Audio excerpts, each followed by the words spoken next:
এক তো স্বর্ণজিতের বাড়ি প্রচুর গ্রামের ভেতর, তারপর গেছি পূজার বিয়ের পাকা কথা বলতে। তাই বলে দুপুরবেলা আমাদেরকে এই দিয়ে খেতে দেবে? কি দিয়ে দিল খেতে সেটাই তোমাদের সাথে শেয়ার করব।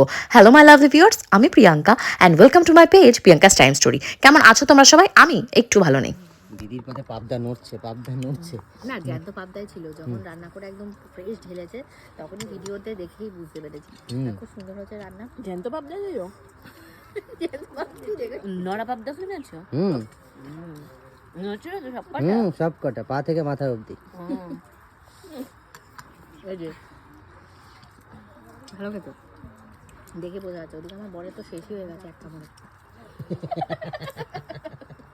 এই দেখতে এখন যে যেতে আমার সেটাই ভয় লাগছে, কিন্তু এমনি ভালো লাগে যখন সেখানে থেকে যাই। অনেকদিন পর গ্রামে বাঁশবাগান, গম মনে হচ্ছে আমি লঙ্কায় যেতে ইচ্ছা করছে। এখানে এসে দেখলাম গরু, ছাগল, মোষ সবকিছুই দেখলাম। বলো কতদিন বাদে? না না মা, হনুমান দেখেছে তো?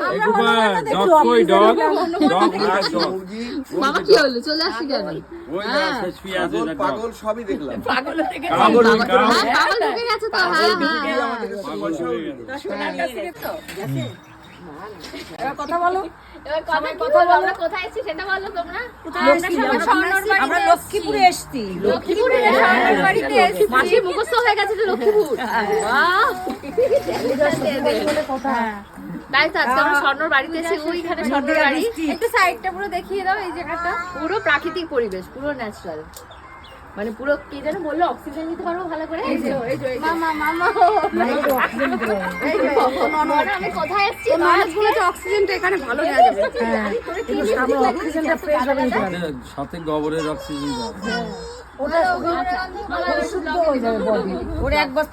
দুপুরবেলা আমরা এত পরিমাণে খাবার দাবার দেখেছি আর খেয়েছি, খেয়ে আমরা নড়তে পারছি না। তাই ভাবলাম একটু মাঠঘাট থেকে ফটোশ্যুট করে আসি।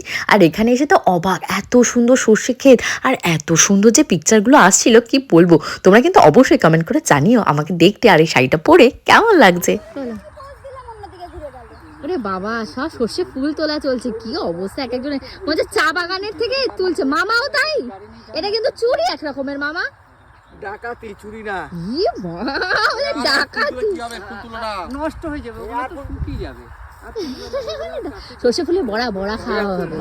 ও মামি চলো, অনেক তুলেছ। এই যে সুন্দরী, চলুন আমরা বরকে পাঠিয়ে দেবো। আপনি এসে এখানে কার সাথে ভিডিও কলিং করছিলেন? চলো, বেঁচে যেতে আমি ভিডিও কলিং করতে পারছি। আস্তে আস্তে দেখে যাও, দেখে যাও, যে যার বউকে নাও। আজকে কিন্তু স্বর্ণজিতের বাড়িতে প্রচুর পরিমাণে খাবারের আয়োজন করেছে, যা আমাদের নর্মাল মানুষের দুপুরবেলা খাওয়ার পক্ষে সম্ভব নয়। তার পাজে তো 3 রকমের মাছ মাংস সবই রয়েছে, পাবদা মাছ, কাতলা মাছ, চিংড়ি